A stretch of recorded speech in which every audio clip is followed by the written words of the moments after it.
This week, raiding all the way up to Indiana, Lincoln reveals a giant strike against slavery, the Union Army gets a new commander, and a reflection on where we are.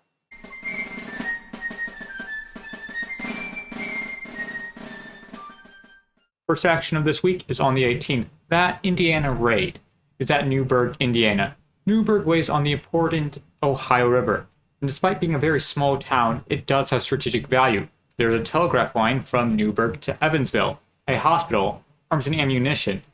The Confederates are led by Adam R. Johnson, who has 35 men. Not all of them are armed, but all do have a mount. They cross the Ohio River at dawn, reach a nearby hill, and deploy their artillery, Quaker guns. For those of you who do not know, Quaker guns are just logs. Johnson first goes to the nearby hospital, where 80 men of the Union are setting up. When Johnson enters the tent, he has rifles in his face. He calmly informs them that they are surrounded and receives their surrender. He captures the men and 200 arms, medical supplies, and normal commissary items. Johnson then moves on to capture the leader of the local Indiana Legion. The state's defense forces, who are informing of the cannons, captured, who, after being informed of the cannons, is captured and all of his supplies along with him. Johnson paroles the men, then leaves. Not breaking the telephone line, not that it matters, the thing isn't functioning. Johnson is given a colonelship for his success. He had captured the first northern town for about half a day. The Union scrambles, though. Indiana will be getting a permanent guard from the federal government. Governor Oliver P. Morton uses the opportunity to ramp up Indiana's recruitment. On the 22nd, President Abraham Lincoln goes to his cabinet, which I shall now refresh you on. Secretary of State is William Seward. Secretary of the Treasury is Solomon P. Chase. Secretary of War is Edwin Stanton. Attorney General is Edward Bates. Postmaster General is Montgomery Blair. Secretary of the Navy is Gideon Welles. And lastly, Secretary of the Interior is Caleb Blood Smith. This meeting is very different from the start. Lincoln is not asking his cabinet if he should issue his planned proclamation, but only how best to do it. Secretary of War Edwin Stanton is in full support and wishes for it to be done immediately. Secretary of State William Seward asked Lincoln to wait till after Union victory, or else it would like a last shriek of retreat.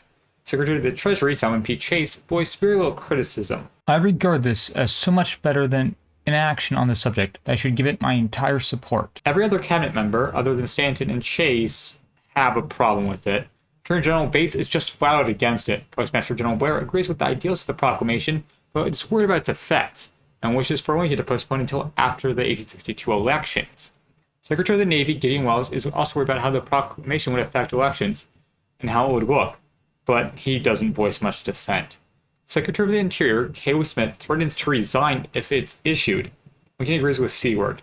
It will issue it after the next Union victory. And on the 23rd, Major General Henry Halleck reaches D.C. to become the new General-in-Chief. The president hopes that Halleck will be able to do what Lincoln cannot: get his generals to be more aggressive. He's to oversee grand strategy, facilitate the training and arming of soldiers, coordinate between officers, and win this damned war. Once he's in D.C., he's ordered to move to the peninsula. He will arrive there in 48 hours. Lastly, there are Sickles. No, this is too short. We have time for some recaps. I already spoke of the cabinet and the executive. Our vice president is Hannibal Hamlin.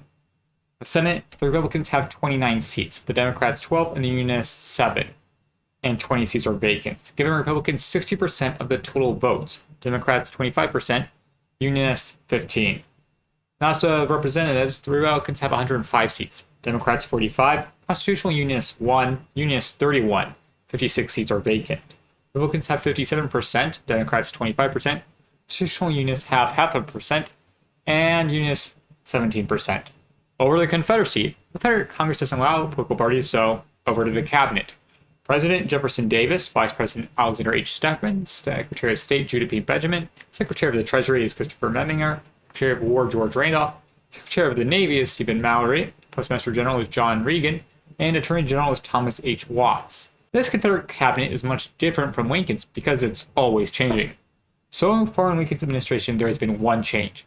Sam Cameron was replaced by Edwin Stanton. So far, for the Confederacy, only Christopher Memminger, Stephen Mallory, and John Regan have kept their positions for the year it's been. Judah P. Benjamin has always been in the cabinet, but has in the past been the Attorney General and the Secretary of War. Judah P. Benjamin is, in my humble opinion, the only member of the cabinet who knows what they are doing. The one who's doing the worst is Memminger. He started with around a 6% inflation rate. It is now around 32%. The union's inflation rate is less than half of that.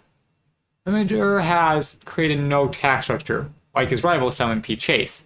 And Memminger still supports hard currency, that being one tied to gold.